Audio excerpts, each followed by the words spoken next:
Bismillahirrahmanirrahim. Assalamualaikum warahmatullahi taala wabarakatuh. Salam sejahtera dan selamat petang kepada rakan-rakan media. Berdiri sebaris dengan saya adalah Datuk Dr. Raizat, Dr. Nohayati Rosli dan Datuk Dr. Chong Chi Kiong.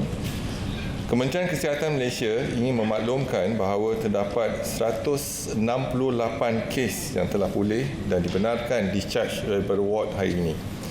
Ini menjadikan jumlah kumulatif kes yang telah pulih sepenuhnya daripada COVID-19 dan telah discharge daripada ward adalah sebanyak 2,276 kes, iaitu bersamaan dengan 47.3% daripada jumlah keseluruhan kes. Sekali lagi, bilangan kes yang discharge hari ini juga adalah melebihi bilangan kes baru yang dilaporkan.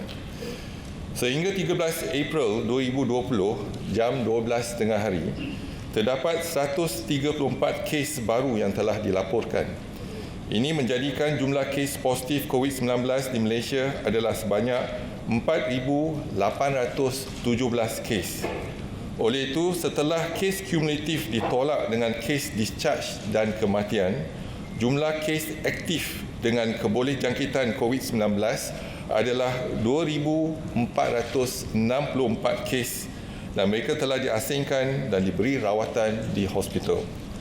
Sehingga kini seramai 66 kes positif COVID-19 sedang dirawat di unit rawatan rapi. Daripada jumlah tersebut, 36 kes memerlukan bantuan pernafasan. Daripada maklumat terkini yang dilaporkan ke CPRC Kebangsaan, duka cita dimaklumkan bahawa terdapat pertambahan satu kes kematian berkaitan dengan COVID-19. Justru jumlah kumulatif kes kematian COVID-19 di Malaysia adalah sebanyak 77 kes, iaitu bersamaan dengan 1.6% daripada jumlah keseluruhan kes. Kes kematian ke-77 iaitu kes 2,797 merupakan lelaki warga negara Malaysia berumur 62 tahun dan mempunyai latar belakang penyakit jantung, darah tinggi dan penyakit buah pinggang. Beliau merupakan peserta Perhimpunan di Seri Petaling dan beliau telah dirawat di Hospital Melaka pada 31 Mac 2020 dan disahkan meninggal dunia pada 13 April 2020 jam 9.15 pagi. Kementerian Kesihatan mengucapkan takziah kepada ahli keluarga mereka. Susulan aktiviti tertumpu iaitu targeted approach yang telah dijalankan oleh Kementerian Kesihatan Malaysia melalui pengesanan, penyaringan, ujian ke atas kumpulan sasar yang berisiko tinggi. Pihak Kementerian Kesihatan telah mengenal pasti 2 subkluster saling berkaitan di Kuantan. Kluster patient under investigation Bali di Kuantan adalah satu kluster yang melibatkan golongan pesakit dan beberapa anggota kesihatan dari sebuah pusat perubatan di Kuantan.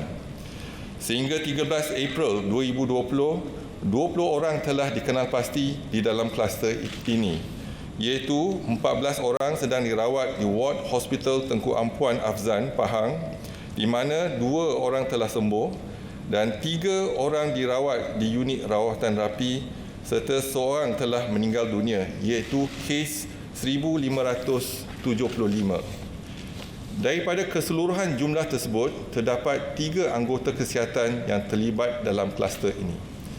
Kes indeks iaitu kes 4,684 bagi kluster ini mempunyai sejarah perjalanan ke Bali, Indonesia.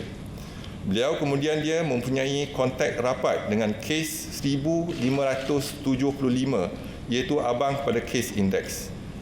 Kes ke-1,575 kemudian dia telah menjangkiti 7 kes generasi kedua dan 11 kes generasi ketiga.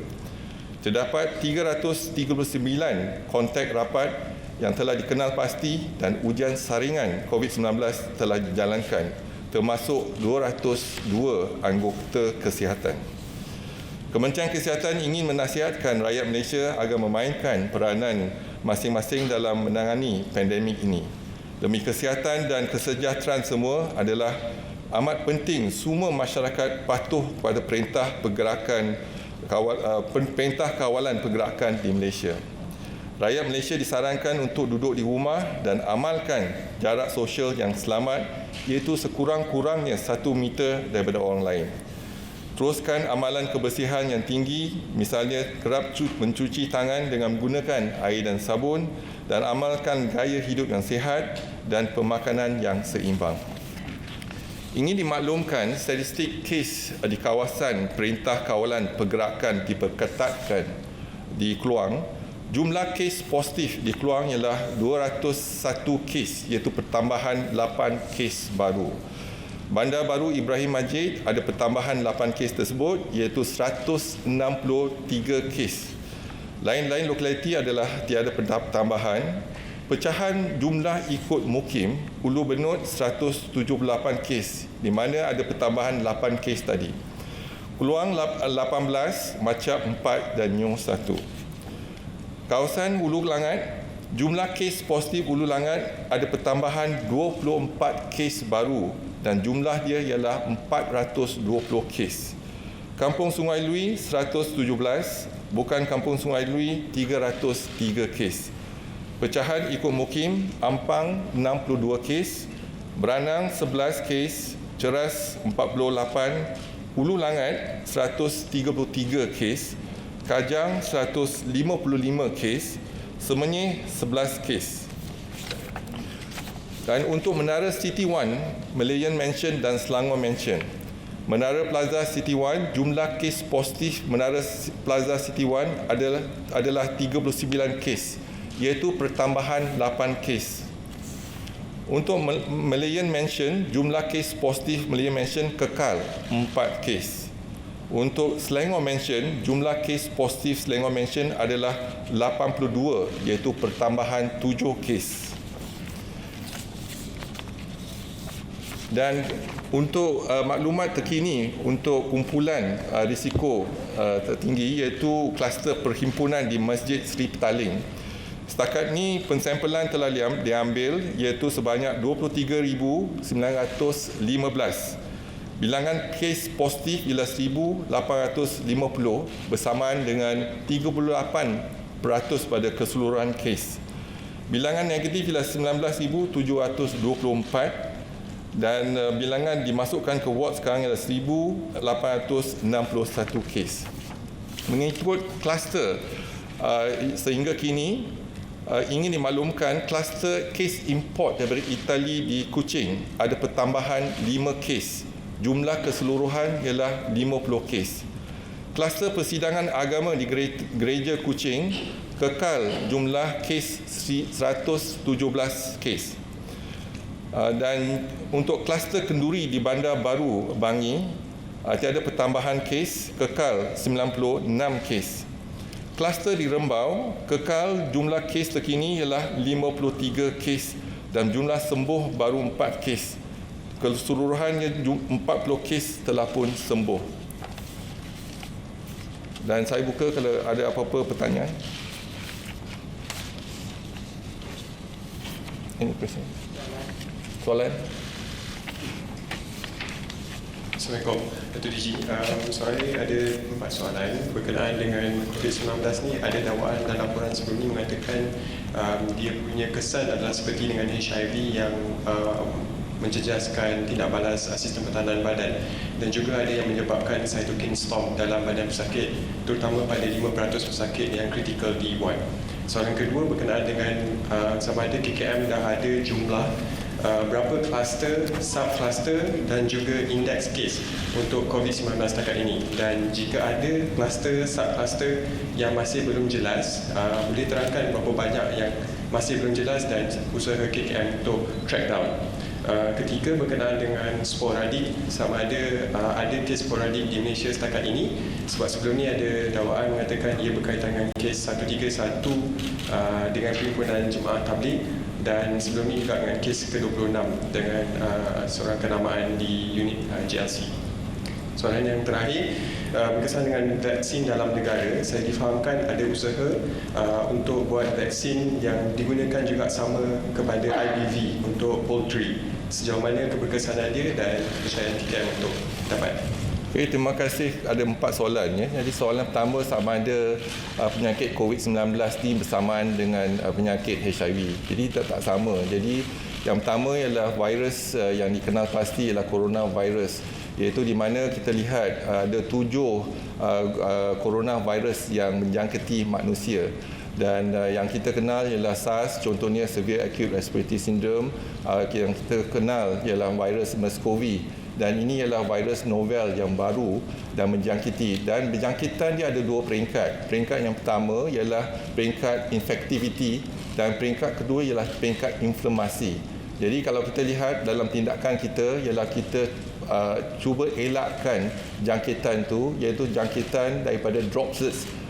Dan bila virus tu masuk ke dalam rongga paru-paru dan sebagainya, mereka akan aktifkan ataupun virus tersebut akan replicate dan masuk dalam sel dan jadi reaksi ataupun tindak balas daripada badan. Jadi cytokine release, interleukin semua dan semua sebagainya. Ini mengakibatkan inflamasi. Dan inflamasi ini menyebabkan kadang-kadang membawa maut. Jadi itu yang pertama, berbeza dengan penyakit HIV. Yang keduanya isu mengenai kluster. Setakat ni kita dah kenal pasti kluster dan subkluster, ada 25 kluster dan subkluster. Tetapi kluster yang terbesar ialah kluster jemaah sih petaling, iaitu lebih kurang 40%. Tetapi kluster yang lain pun telah kita kenal pasti dan kita telah umumkan yang kluster yang besar. Kluster yang kecil mungkin kita tak umumkan lagi, tetapi kita tengah memantau dan juga ambil tindakan, iaitu active case tracing, iaitu pengesanan, pengujian dan pengasingan dan juga memberi rawatan yang terbaik kepada kluster-kluster tersebut. Dan juga mengenai sporadic cases, memang kita dah umumkan kita ada 69 sporadic cases.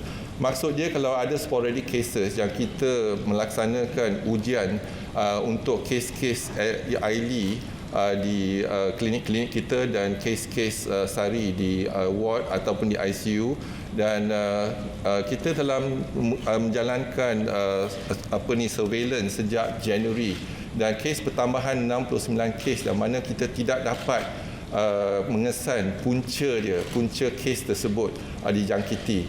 Jadi dia tak ada sejarah perjalanan, contohnya tak ada pergi ke luar negara, tetapi tak bergaul dengan mereka yang berisiko tinggi. Bagaimana mereka menjangkiti kita tak pasti. Jadi yang ni yang kita katakan sporadic case. Maksud dia bila surveillance sporadic case tu dapat dikesan, berarti virus tersebut sudah ada di dalam komuniti kita. Jadi apa yang penting ialah tindakan kita bukan hanya containment tetapi mitigasi. Jadi daripada early containment, lepas tu late containment, kita beralih pada mitigasi. Dan antara tindakan mitigasi kita ialah kawalan sepadan dan kawalan pergerakan. Iaitu antara tindakan mitigasi kita, dan juga kita amalkan social distancing ataupun penjarakan yang selamat sekurang-kurangnya 1 meter, dan kita elakkan ataupun kita haramkan perhimpunan orang ramai, sebab kalau ada perhimpunan berarti virus tersebut boleh menjangkiti seorang ke seorang. Jadi inilah inisiatif yang telah kita laksanakan, dan kita harap dengan tindakan kita dalam PKP pertama, kedua menunjukkan kesan yang positif, iaitu di mana sekarang ini kita dapat kawal dari segi tidak ada pertambahan kes yang mendadak, tetapi kita masih berjuang untuk menurunkan kes tersebut. Jadi kalau kita lihat graf, mungkin kita dah tercapai, iaitu melandaikan lingkungan untuk kes-kes yang mendadak. Tetapi kita masih dalam perjuangan untuk mengurangkan kes, kalau boleh untuk menamatkan kes jangkitan COVID-19 ni. Dan last ialah vaksin. Isu vaksin memang setelah kita bincangkan bersama, dan sekarang ni kerjasama yang penting, kerjasama bersepadu bukan hanya di negara kita tetapi dengan negara-negara lain. Contohnya di bawah WHO ataupun Pertubuhan Kesihatan Sedunia, dan ada juga beberapa pertubuhan, contohnya SEPI, dan mereka telah menjalankan penyidikan, dan kita harap dapat menjalankan penyidikan yang terbaik supaya dapat kita kenal pasti vaksin yang mujarab untuk pesakit kita dalam tempoh setahun. Jadi aktiviti ini masih diteruskan, dan jadi penyidik kita juga tengah mencari bagaimana kita dapat mencari vaksin yang berkesan. Ada lagi soalan? Datuk, saya Syamsiah dari bernama. Ya. Saya ada 2 soalan di sini, Datuk. Okey, pertama mengenai zon merah ya. Sebab kita lihat ada pertambahan zon merah, dan kita lihat juga zon jingga yang bila-bila masa akan bertukar menjadi zon merah. Jadi kita lihat walaupun ada PKP, tapi kesedaran masyarakat yang mereka ni berada di zon merah mungkin agak kurang, Datuk. Jadi mungkin ada SOP tertentu yang mungkin KKM boleh cadangkan pada MKN apa yang mereka perlu buat. Sebab tidak semua zon merah ini diwartakan di bawah Perintah Kawalan Pergerakan diperketatkan. Kedua, soalan saya tentang tajian kaunseling kesihatan yang telah dilancarkan oleh KKM. Sejauh mana ianya berkesan membantu mereka yang golongan yang terkesan akibat PKP dan coronavirus ini? Terima kasih. Terima kasih pada soalan tersebut. Jadi kalau kita lihat tindakan kita, memang kita dah ada tindakan di kawasan merah dan kita mempergiatkan tindakan kita. Dan sekarang ni kalau kita lihat untuk COVID-19, tindakan bukan hanya di pihak Kementerian Kesihatan. Jadi apa yang penting ialah maklumat, iaitu apa yang perlu dilaksanakan oleh rakyat. Contohnya mereka yang berada di kawasan zon merah, mereka kena ambil tindakan sekurang-kurangnya duduk di rumah. Mesej dia ialah duduk di rumah dan amalkan penjarakan yang selamat sekurang-kurangnya 1 meter dan kerap membasuh tangan. Jadi mesej ni mungkin mudah yang kita sampaikan kepada mereka di kawasan zon merah. Tindakan Kementerian Kesihatan dan juga kerajaan, kita mengambil isu COVID-19 jangkitan antara seorang ke seorang. Jadi kerajaan telah melaksanakan PKP dan ini adalah satu tindakan yang baik dan kita dah dapat hasil iaitu daripada PKP pertama dan kedua. Tetapi tindakan dari Kementerian Kesihatan ialah kita menggunakan active case tracing, iaitu mengesan, menguji, mengasingkan dan juga memberi rawatan yang padu kepada pesakit-pesakit COVID. Setakat ini alhamdulillah kita lihat kes jangkitan COVID-19 kematian hanya 1.6%. Dan mereka yang pulih ialah lebih pada 47%. Dan 88% daripada kes kita yang positif adalah peringkat yang awal, iaitu tiada gejala ataupun gejala ringan. Maksudnya kita dapat mengesan mereka pada peringkat yang awal. Jadi kita cuba elakkan daripada mereka yang datang pada peringkat yang lewat. Kalau datang pada peringkat yang lewat, mungkin mereka akan dirawat di ICU dan sebagainya. Itulah tindakan kita setakat ini. Dan apabila kita melihat pada kaunseling, memang secara kumulatif sejak 28 Mac hingga 12 April, sebanyak 2,309 panggilan telefon dan 252 mesej WhatsApp telah diterima oleh Kementerian Kesihatan. Walaupun pada hari ini, setakat ni jam 4.30 kita ada pertambahan sebanyak 150 panggilan dan lebih 1,000 mesej WhatsApp telah diterima. Yang penting kita lihat pada kaunseling tersebut, ada majoriti ada 3 isu yang telah diutarakan, iaitu yang pertama berkaitan dengan sokongan emosi, psikologi dan kaunseling untuk mereka menghadapi keadaan semasa, iaitu semasa PKP 1, 2 dan insyaAllah 3 nanti. Dan kedua ialah keperluan bantuan dan juga sumbangan. Dan ketiga ialah maklumat lebih lanjut mengenai COVID-19 ni. Jadi inilah yang isu-isu yang 3 isu yang utama yang kita lihat daripada pertanyaan dan juga sesi kaunseling kepada mereka yang telefon kepada Kementerian Kesihatan. Tuan-tuan, saya Haris dari Malaysia TV. Saya ada 3 soalan. Satu berkaitan South Korea, kedua adalah berkaitan isu logistik PPE, dan juga ketiga adalah pasal latest status. Pertama sekali, South Korea, Reuters ada melaporkan hari ini ada detect 116 cases lah of patients yang recovered tapi dia dikesan ada COVID semula, dan mereka percaya ini bukan reinfection tapi sebenarnya adalah relapse atau reactivation, dan dia orang juga suspect ini could be the case of weak test. Nak minta komen Datuk mengenai ini. Satu. Kedua adalah walaupun Datuk kata isu PPE stok sudah ada, tapi banyak hospital kita buat cek dengan NGO semua, masih lagi banyak hospital yang memerlukan PPE yang disupply oleh NGO. Jadi apakah isu sebenarnya, isu logistik, dan apa yang sedang dilakukan KKM? Dan ketiga, maybe Datuk boleh brief sikit latest status regarding treatment using plasma tu, ada perkembangan tak? Dan juga adakah remdesivir sudah masuk ke Malaysia dan adakah sudah mula gunakan? Terima kasih. Okey, terima kasih. Ada 3 soalan. Yang soalan pertama mengenai di South Korea. Jadi yang pertama, kita tak pasti cara mereka untuk menguji kaedah apa yang mereka guna dan test apa yang mereka guna. Yang pasti kita tahu mereka menggunakan test dan menguji ramai daripada penduduk mereka. Jadi yang pertama ialah mengenai positif reinfection, ada satu kemungkinan. Itu sebab dia bila pesakit kita, sebelum kita discharge, kita memberi counselling supaya untuk melindungi mereka daripada reinfection, yang pertama.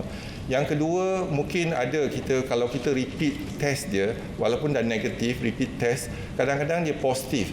Dan yang ni kita kena lihat cara positif tu weak positif ataupun strong positif. Ada kala dia because of the virus shedding.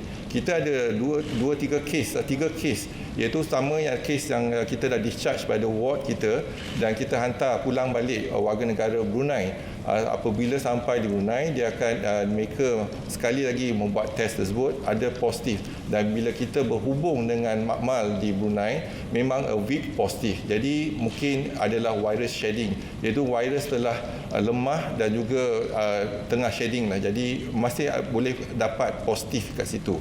Yang kedua, mungkin jangkitan kuman semula setakat ni kalau kita lihat tak ada dilaporkan di Malaysia lagi. Tetapi kita percaya mungkin adalah kerana virus shedding yang positif.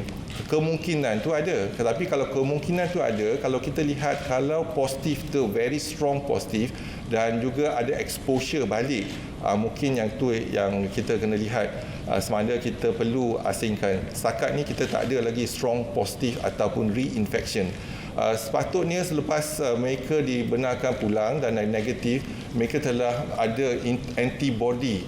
Tetapi antibody ini mungkin tak berupaya untuk pertahankan mereka dari jangkitan kali kedua. Tapi mungkin chances untuk dapat jangkitan kedua tu memang rendah lah. Yang kedua, isu PPE. Memang PPE kalau kita lihat, kalau dari segi stok pemeriksaan stok di Kementerian Kesihatan, sekarang ni kita ada sistem untuk melihat di negeri dan juga di hospital-hospital. Dan penggunaan PPE itu juga telah meningkat daripada 2 hingga 10 kali ganda berbanding dengan keadaan normal. Jadi apa yang kita lihat sekarang ni, kita ada perolehan PPE daripada 3 kaedah. Kaedah pertama ialah melalui perolehan pukal, iaitu pool procurement untuk semua negeri-negeri di pusat. Yang kedua ialah procurement di peringkat negeri, iaitu perolehan di peringkat negeri. Yang ketiga, ada ramai NGO yang mendermakan PPE kepada kita.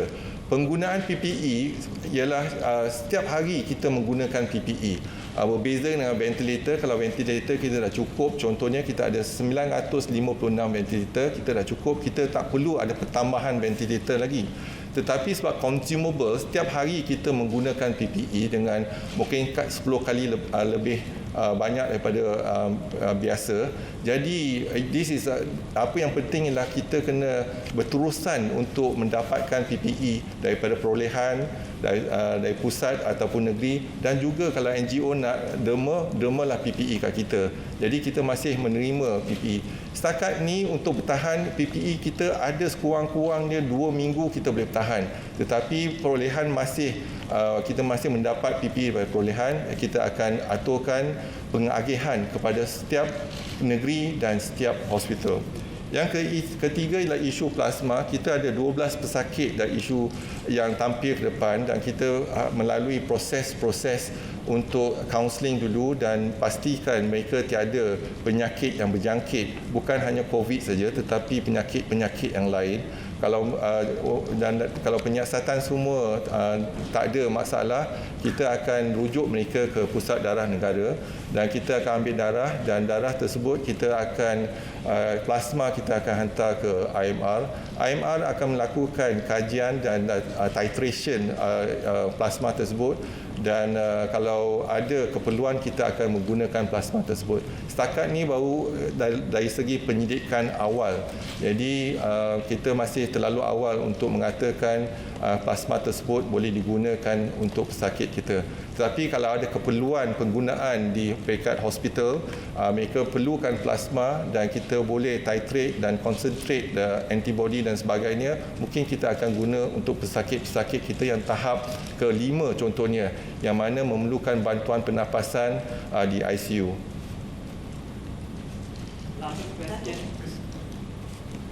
Saya ada 2 soalan. Pertama, berapa lama ambil masa bagi seseorang itu yang telah positif COVID untuk build antibody mereka? Satu lagi soalan berhubung dengan kekurangan darah. Isu kekurangan darah masih timbul. Sebelum ini Datuk ada cakap kalau penerima nak derma darah, pasukan KKM akan datang ke rumah. So apa perkembangan? Terima kasih. Okey, terima kasih. Ada 2 soalan. Soalan pertama mengenai antibody, respon antibody. Jadi apabila virus ataupun kita panggil antigen masuk ke badan kita, tubuh kita akan terus menjana antibody dan untuk melawan antigen tersebut. Kalau antibody IgM mengambil masa lebih kurang 5 ke 7 hari selepas dijangkiti. Dan antibody IgG mengambil masa lebih daripada 7 hari. Jadi kita lihat kalau kita menggunakan test kit, rapid test kit antibody, jadi kita boleh sama ada antibody itu ada ataupun tak ada. Kalau reaktif, maksud dia ada, iaitu antibody IgG ataupun IgM. Kalau tak reaktif, maksud dia kalau kita ambil contohnya sekarang ni kita menggunakan PCR untuk kita mengesan, kalau PCR dia negatif, kita kuarantin pesakit tersebut untuk 14 hari. Lepas tu kalau kita nak, itu close contact ya. Lepas tu hari ke-13 kita sekarang ni daripada kita menggunakan PCR, kita gunakan antibody test kit. Dan antibody test kit kalau dia kata tak ada antibody respon, maka maksud dia tak expose to the antigen. Tapi kalau dia expose to antigen, jadi dia reaktif. Reaktif maksud dia antara antibody sama ada IgG ataupun IgM. Kalau dia reaktif, kita akan jalankan PCR. Dan PCR akan menentukan sama ada positif ke tidak. Kalau PCR positif untuk antigen, walaupun dia ada antibody, virus dia 50% ada dalam badan lagi. Jadi kajian yang kita laksanakan, walaupun antibody positif dan virus pun boleh berada di tubuh badan tersebut. Jadi itu sebabnya kita tak menggunakan antibody test kit untuk dalam pengesanan ataupun ujian diagnosis. Yang penting kita boleh gunakan antibody test kit untuk pemantauan. Yang itu pertama. Yang kedua, soalan kedua apa? Darah ya. Jadi isu darah tu memang kita ada sekarang kekangan dari segi pelaksanaan untuk mengambil darah daripada untuk pusat darah negara, terutamanya apabila kita sampai bulan Ramadan, memang stok darah tu akan berkurangan. Jadi apa yang kita ada sekarang ni ialah ada mobile ataupun mobile team yang datang menggunakan mobile team ke sesuatu tempat yang telah dipastikan terdahulu dan kita akan mengambil darah di sana. Dan juga hospital masih terbuka dan klinik-klinik masih terbuka. Kalau mereka yang menderma darah boleh datang ke hospital, ialah jabatan darah kita ataupun pusat darah negara boleh datang untuk menderma darah. Apa yang penting, kita juga ada demam darah di beberapa lokasi yang telah dikenal pasti. Contoh dia di Mid Valley, kita ada satu ruang yang telah disediakan untuk pengambilan untuk demam darah, dan juga di Putrajaya kita pun ada satu tempat khas untuk pendemaan darah. Jadi kita menggalakkan kalau mereka yang datang ke hospital boleh mendemakan darah. Sebelum mendema darah, kita akan membuat saringan dulu dan juga mengambil ujian, dan kalau semua tak ada masalah, baru kita akan menjalankan sesi pendemaan darah tersebut. Last two questions, The Star, kemudian Malaysia Insight. Hi, Datuk Joseph from The Star. Two questions. Some experts say there will be a peak in cases soon because we do not test asymptomatic patients. Is this true? And do you think we've passed that stage where we're supposed to have our peak or not? Second, there have been reports that COVID-19 have mutations, and there are like 3 different variants all over the world. Is KKM taking note of this, and is it a concern so far in managing the pandemic? Thank you. Okey, persoalan sama ada kita ataupun kita dah berjaya menangani COVID-19. So I think I answer your question in English lah. So first is that our JP Morgan has actually predicted that we will have a peak on the 14th, that's tomorrow, 6,300 cases. Today we have seen our cases 4,817.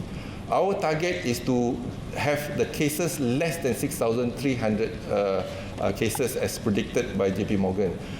I think we are certainly doing much better, and perhaps tomorrow we'll know we are less than 5,000 cases tomorrow. I think I'm just predicting tomorrow. Hopefully, touch wood, that we can bring it down to 5,000 cases, which means our action of MCO 1 and 2 is working. And this is a sign that showing that there's a succeeding sign that we are able to contain as well as reduce the cases, flattening the curve. And when we look into week 13, and there is actually a peak, now perhaps you are in a recovery phase. But we are still monitoring closely because we have not managed to bring it down further. So we need to bring it down further, and this is why the third MCOs is very important for us to bring it down further. If we can do that, there is a possibility we can reduce the cases, not only flatten the curve, but a possibility for us to end COVID-19 in this country. But we hope that we can do, but it's not only depending on Ministry of Health, it's depending on all of us now. If all of us can work together, I'm sure we can do that. Then with regards to the cases, for example, in terms of screening, we have screened 83,488 cases. Cases. Positive is only 4,817, which means it's only 5.8%. Recommendation by WHO is about 10%. And doing the enhanced MCO, whereby we screen everybody. We test everybody, whether symptomatic or not symptomatic, whether they are in a high-risk group or not. For example, in Simpang Renggam, in Hulu Langat, we are doing that. What we found is that when we screen everybody in that area, our detection rate is not 5.8%. 5.8% is the one that is PUI, close contact, and those coming back from Misi Bantuan. That is 5.8%. We only found 0.5% positive, which means if we screen 1,000 people, the percentage is only 0.5%. So the detection rate is very low. So in that sense, we believe that in the community, we are able to do much more in that sense that whether we should do test for everybody, or we prefer to do test for a targeted group, targeted site, targeted high-risk group. And then perhaps we can get the better outcome with the limited resources that we have. Then we can focus into that area, we can focus into that high-risk group, and perhaps there is a high impact, reasonable cost with our limited resources that we have, and good outcome. Rather than if we screen everybody in that community, your detection rate is 0.5%. that is from the experience from the enhanced MCO region. Because in enhanced MCO region, we make sure that we screen everybody, whether symptomatic, asymptomatic, high risk group or not, we screen everybody.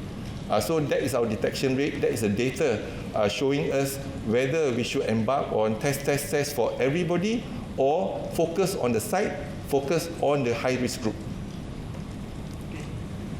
Hi, Dr. Raka from TMI. Two questions. The first one is, are there any infections detected from the mass screening in Kampung Baru? And also, how many retirees have returned to serve on the front lines so far?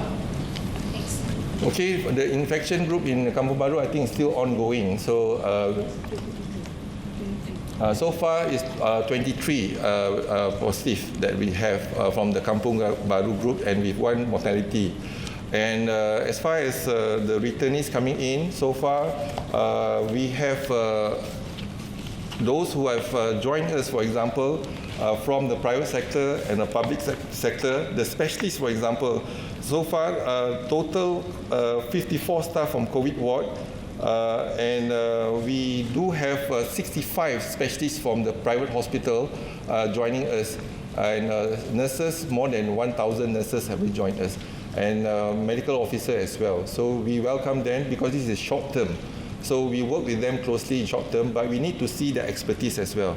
What we would like is those who have expertise in terms of experience in working in ICU, working into medical or wards, for example.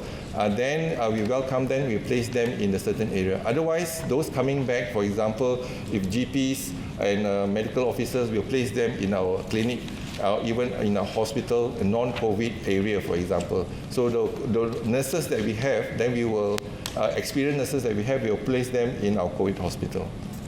So this is ongoing as well. So, and we are also very flexible in terms of, say, for example, the specialists can only spend 2 days a week. We put them under our sessional. Sessional means 10 hours a week contribution to the Ministry of Health. And we are, this is something that is ongoing over the years, but we can apply that. And we also have a 6-month contract, a short contract for our specialists from private or those who want to join Ministry of Health for 6 months. So we are looking into various ways, a flexibility for them to join us to take care of COVID patients and to help the Ministry of Health. Thank you. Okay, thank you very much. Yeah.